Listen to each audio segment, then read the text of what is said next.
Irish NFL Show. My name is Shane Brennan, and welcome back to Radio Row here in San Francisco. We're delighted to be speaking with current NFL player Cam Hart with the LA Chargers. Cam, nice to see you. How you doing? Nice to see you as well. Oh, good. I guess just give us a sense as to what this time of year must be like. Obviously, we're only a couple of weeks out from the season ending, I know, but in terms of at what point does the work start? Does the work ever stop for an NFL player? Because I think people be interested to know, like, how much dedication it goes into to make sure you're always at the top of your game. Certainly. I think our last game was probably about 2 weeks ago.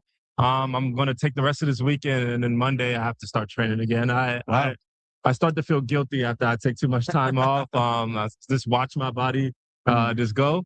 So I'll take about 3 weeks off.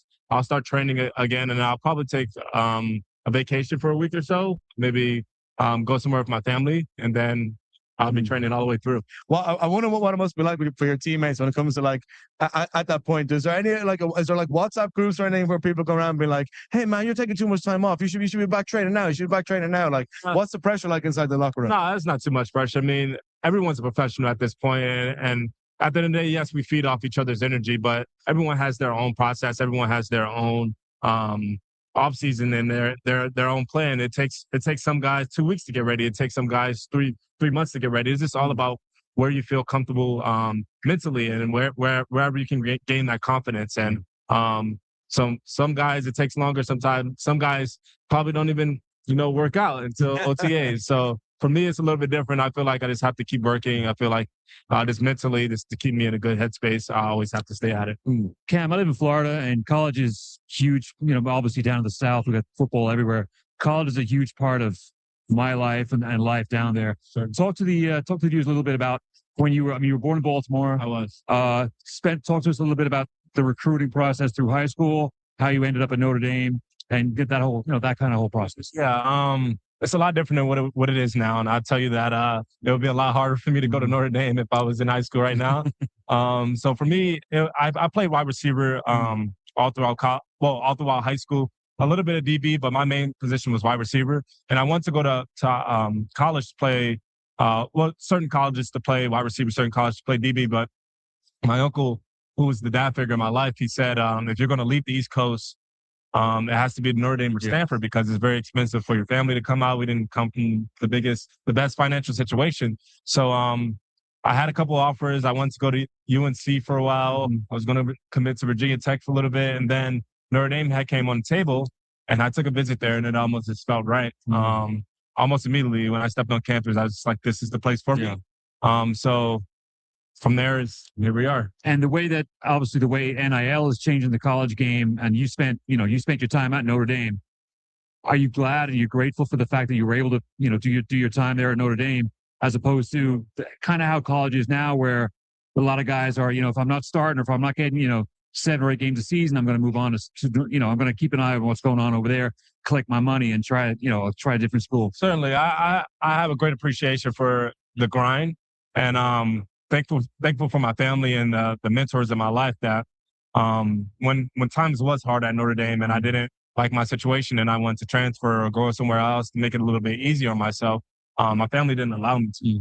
And now that it's such a normalized thing in today's day and age, I just have a great appreciation for when I was in college. And I was there, but I mean, guys are getting millions of dollars to go jump ship. And I just have a great appreciation for my family and the time of college football that I was in. But times always change, times always evolve. So obviously the landscape that they're in now, it's a lot better for students.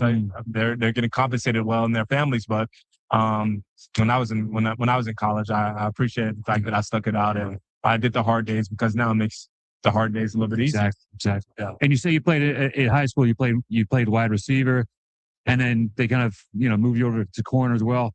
Talk to us a little bit about, in my opinion, corner's got to be the hardest position to play in the league. Yes. What are the challenges? What are the main challenges you face for, just for a lot of the viewers? What are the kind of ins and outs of that particular position? I mean, you got great hands, obviously. You played wide receiver, but what are the kind of the nuances of playing corner? All the odds are stacked against you if you really think about it. The NFL, let's be quite candid here.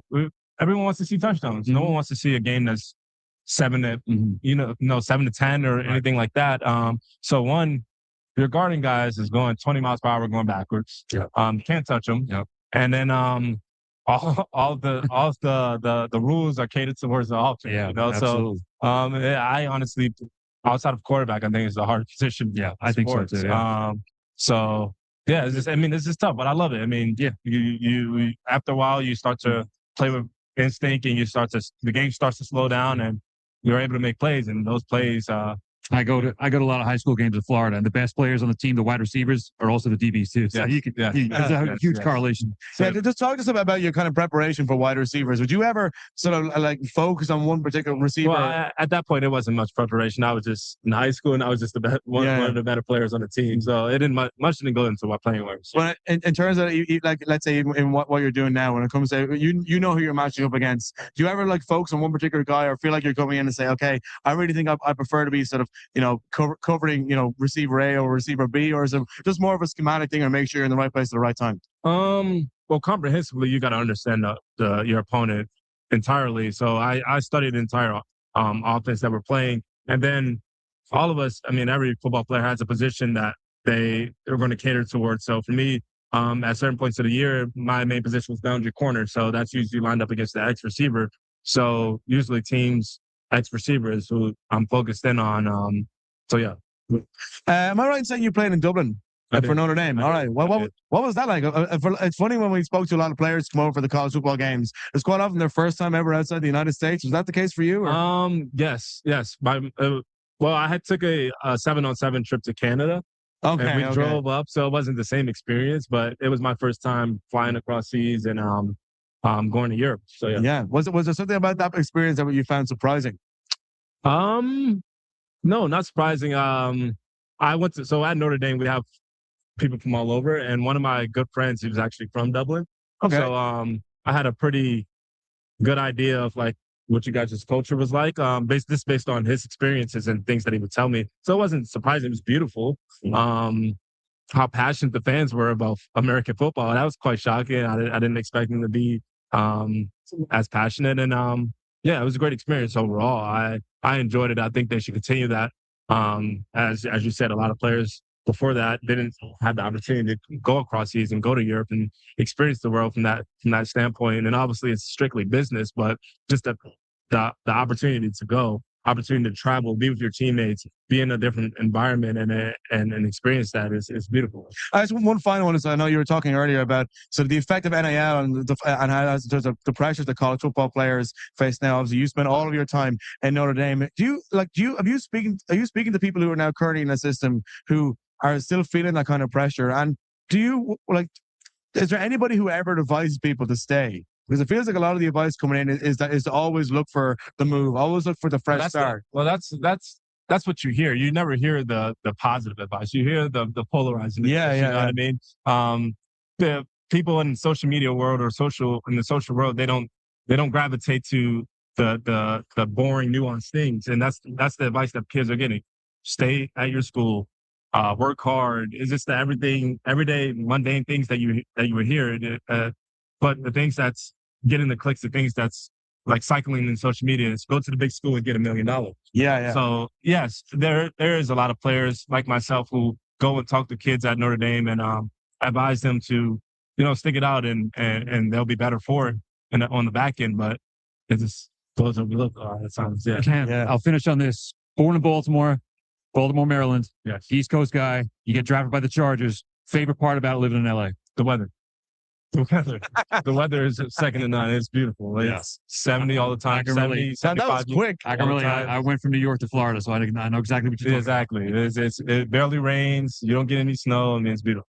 Perfect. Well, Cam, listen, I hope you enjoyed the weather here in Northern California for a little while before you get back to work. Thank you so much for joining us in the Irish NFL Show. Of course. I appreciate it. Thank you.